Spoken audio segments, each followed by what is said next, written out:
Le comité de pilotage du dispositif de suivi pour l'amélioration du climat des affaires a tenu ce jeudi sa première session ordinaire sous la présidence du Premier ministre, le Dr Albert Ouedraogo. Il s'est agi pour les membres du dit comité de passer en revue la mise en œuvre des recommandations formulées antérieurement et adopter un plan d'action pour l'année 2022. Et l'accent a été mis sur l'amélioration du climat des affaires dans le secteur privé. Et pour le ministre en charge du commerce, il faut encourager le développement du dit secteur par ricochet la création des richesses.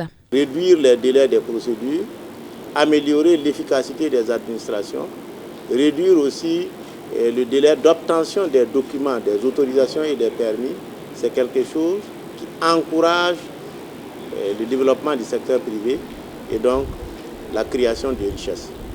Nous avons fait une bonne réunion, nous avons passé en revue l'état de mise en œuvre des recommandations. Les différents acteurs ont pris des engagements sur les recommandations résiduelles. Nous avons adopté le plan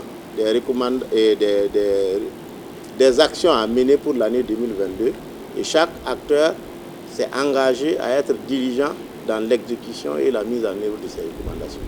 Nous avons bon espoir qu'à la prochaine réunion et donc lors de l'évaluation, on aura significativement avancé. Et les représentants du secteur privé de saluer la démarche du gouvernement tout en réitérant leur engagement à mieux faire dans la création de richesses au Burkina Faso. Nous savons aujourd'hui que nous devons faire mieux. Nous avons aussi des obligations vis-à-vis de l'État. Et nous constatons qu'une matinée entière a été passée sur la question du secteur privé et nous ne pouvons que nous en réjouir.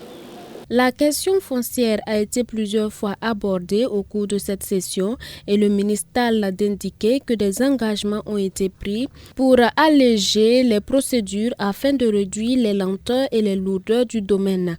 Cette première session ordinaire du comité de pilotage du dispositif de suivi de l'amélioration du climat des affaires s'est voulu un cadre de bilan des actions antérieures, mais aussi une occasion d'élaborer des plans d'action pour l'année 2022.